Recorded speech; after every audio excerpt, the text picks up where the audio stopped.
coba jawab soal ini ya. Nah, soal Oke, tenggelam. ayo. Kita baca ya sama-sama. Badan Kesehatan Dunia atau WHO melaporkan kematian karena tenggelam termasuk 10 penyebab utama kematian anak-anak. Penasihat WHO David Meadings mengatakan, dengan jumlah sebanyak itu, kematian akibat tenggelam lebih besar dari angka kematian akibat ibu melahirkan, akibat HIV/AIDS, dan hampir menyamai angka kematian akibat gizi buruk. Berdasarkan data dari Basarnas, lebih dari 400.000 anak meninggal akibat tenggelam di Indonesia sejak 2010. Selidiki mengapa anak-anak lebih beresiko tenggelam dibanding orang dewasa. Nah, kira-kira dari soal ini, bisa nggak kalian menyelidiki mengapa anak-anak lebih beresiko tenggelam dibanding orang dewasa? Coba ayo. Silakan. Belum hebat berenang. Karena paru-paru anak lebih kecil daripada orang dewasa. Ya, benar. Ada lagi? Ada lagi jawaban lain? Belum hebat berenang. Bisa. Tapi kenapa sih anak-anak itu sangat lebih beresiko? Nah, sebelumnya Karena anak-anak tahunya main. Ya, segini, sebelum kita menyelesaikan soal kita Belum seimbang. Ya, kita Benar harus juga. tahu dulu masalahnya. Kita understanding task, ya. Karena masuknya cairan ke dalam saluran pernafasan kan ya. Nah, pinter. Nah, jadi kita tuh Atau paru-paru yang menyebabkan gangguan pernafasan sampai kematian. Ya, Pas masuk ke dalam paru-paru, pas Google penuh, mantap. meledak. Ya, jadi kita harus tahu dulu apa sih arti tenggelam. Nah, tenggelam itu merupakan suatu proses masuknya cairan ke dalam saluran pernafasan. Nah, masuknya cairan ke dalam pernapasan, ya. Nah, kita ini di sini harus tahu, kita cari tahu apa sih yang menyebabkan anak tenggelam dan mengapa anak kecil itu lebih beresiko tenggelam dibanding orang dewasa. Nah, makanya kita di sini kita pakai prinsip searching mathematics. Jadi kita tuh di sini bisa menggunakan matematika untuk menyelesaikan masalah ini tentang tenggelam ini. Kita cari penyebabnya kayak gitu. Nah, jadi kayak gini. Saat tenggelam itu, yang terjadi itu kan pada tubuh apa yang terjadi? Kalau tenggelam, seseorang itu paru-parunya apa? Dimasuki dengan air kan? Nah, air yang mendesak itu dan menekan paru-paru, itu menyebabkan alveolus tidak mampu mengembang dengan baik dan berakibat pecah. Nah, anggapannya kalau ada balon nih. Kalau ada balon, terus dimasukin air banyak, nih, balon itu akan pecah kan? Nah, begitu juga dengan paru-paru kita. Paru-paru kita juga di alveolusnya itu bisa pecah kalau terlalu masuk banyak air kayak itu. Nah, tapi yang jadi pertanyaan di sini, ya, mengapa anak-anak lebih berisiko? Nah, benar kata jawaban Hanim tadi. Jawaban Hanim tadi apa tadi? Karena paru-paru anak lebih kecil daripada orang dewasa. Ya, karena ukuran paru-paru anak itu lebih kecil dibanding ukuran paru-paru orang dewasa. Nah, kira-kira kalau berbicara tentang ukuran paru-paru itu berarti kita berbicara tentang apa? Itu kalau paru-paru itu benda 2 dimensi atau 3 dimensi? 3 dimensi. Nah, ya paru-paru itu 3 dimensi, artinya memiliki volume, ya kan? Volume.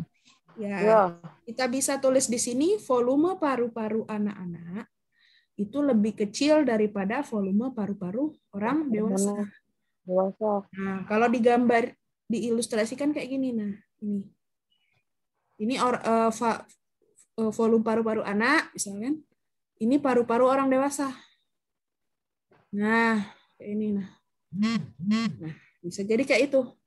Ini volume paru-paru orang dewasa. Terus, nah hal ini tuh bisa dibuktikan dari apa? Kalau kalian lihat itu di Google, tepatnya di WHO itu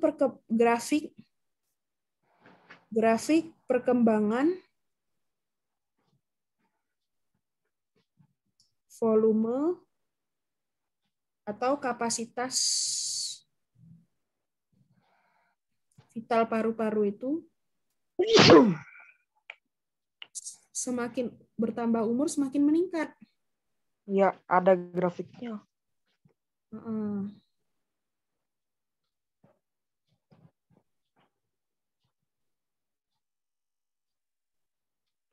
Nah, itulah mengapa. Nah, kalau misalnya kayak di gambar grafik, kalau grafiknya naik kayak gini kan, nah kayak itu. Gitu. Terus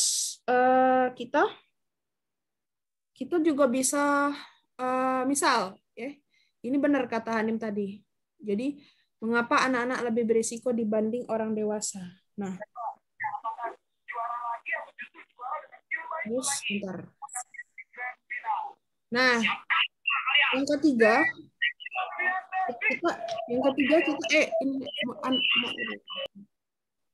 ketiga kita bisa using mathematics. Nah, Yurika mau tanya lagi. Ya. Ini kan bertanya mengapa anak-anak lebih berisiko tenggelam dibanding orang dewasa. Oke, yang pertama tadi penyebabnya karena volume paru-paru anak-anak lebih kecil daripada volume paru-paru orang dewasa.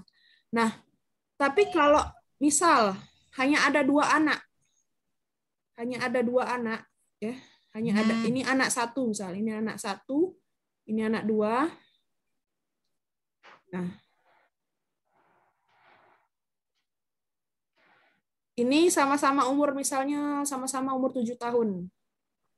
Ini 7 tahun juga. Tapi anak dua ternyata tenggelam. Apa penyebabnya kira-kira? Ini kan volume paru-parunya sama. Berarti yang Kebocoran. ya, pinter. Jadi Kebocoran akibat tekanan atau desakan air. iya, benar. Nah, berarti di sini kemungkinan di anak kedua ini air yang masuk lebih banyak, ya kan? Banyak. Ya.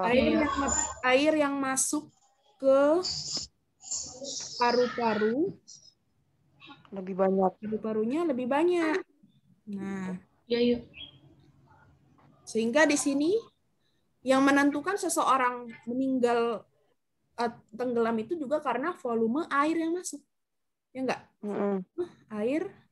Ya, yuk. Jadi faktor kritisnya adalah rasio volume paru-paru. Ya, nah gitu. Jadi, nah berarti kalian sudah mungkin kalian sudah paham ya gimana sih cara menjawab soal ini? Nah, mengapa anak-anak lebih berisiko tenggelam? Nah, jadi analoginya kayak gini, misal ada dua paru-paru anak kecil. Ini airnya dikit yang masuk. Nah, sedangkan ini banyak nih, air yang masuk. Nah, jelas yang ini lebih mudah pecah kan paru-parunya karena air yang masuk lebih banyak. Nah, sedangkan ini tidak. Nah, makanya itu volume air yang masuk ke paru-paru menentukan juga. Nah, sehingga di sini tekanannya tekanan paru-parunya lebih tinggi kan ini. Ya. Ini T1, ini T2. Tekanan paru-parunya ini lebih kecil. Ya, jadi tekanan paru-paru ini dipengaruhi juga oleh volume air yang masuk. Iya, benar. Ketika volume air yang masuk tinggi, maka akan kebocoran dan tekanannya juga sangat tinggi kan untuk pecah tekanan paru-paru itu. Nah, sedangkan ketika volumenya rendah, tekanannya juga rendah. Nah, itu penyebabnya mengapa anak-anak lebih berisiko tenggelam dibanding orang dewasa. Oke, paham sampai sini? Paham. Oke. Yuk.